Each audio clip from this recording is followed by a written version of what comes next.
আসসালামু আলাইকুম। আশা করি সবাই ভালো আছেন। আলহামদুলিল্লাহ আমিও ভালো আছি।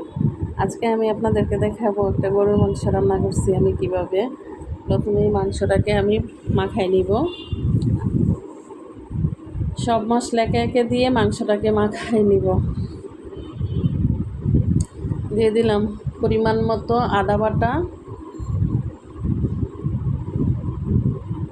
পরিমাণ মতো রসুন বাটা দিলাম,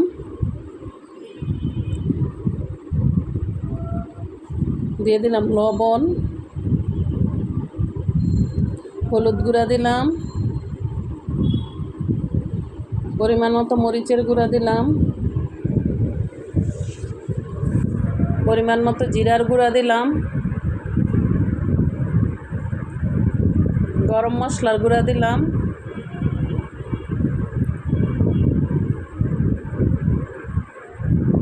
এবার পেঁয়াজ দিয়ে দিব,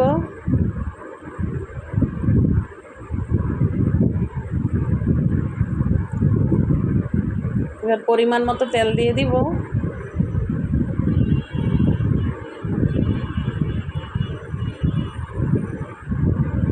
এবার ভালোভাবে মাংসটাকে মিশাই নেব যেন সবগুলো মাংস মশলার সাথে সুন্দরভাবে মিশে।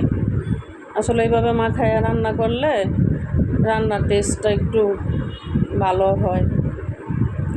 এক এক দিন এক এক রকমভাবে রান্না করি। আজকের মাংসটা আমি এইভাবে মাখাইয়া রান্না করতেছি। এইভাবে আমি মাখাইয়া আধা ঘন্টার মতো রেখে দেব।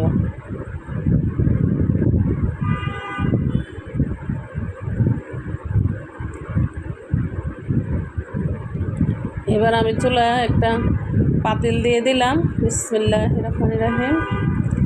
তেল দিলাম,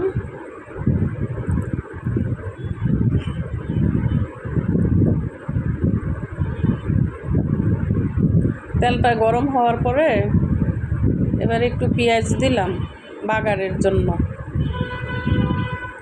একটু তেজপাতা দিলাম। মাংসটাকে বাগার দিয়ে বসাবো।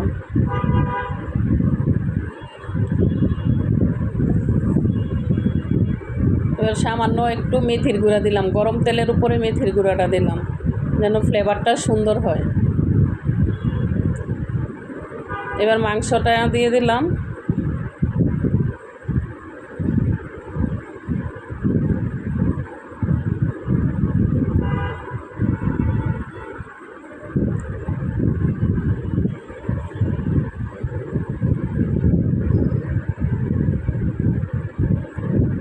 ভালোভাবে নেড়ে চেড়ে মিশাই দিব মাংসটাকে।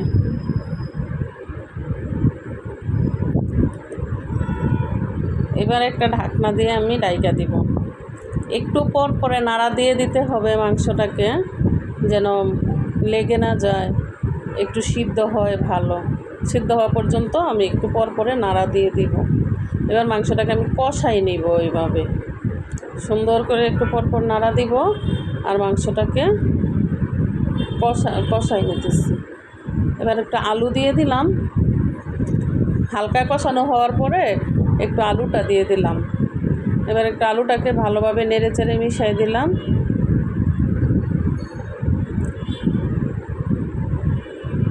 তো মাংসটা প্রায় কষানো হয়ে গেছে। এখন আমি সামান্য এক চামচ চিনি দিয়ে দিলাম, 1 চামচ চিনি দিয়ে দিলাম।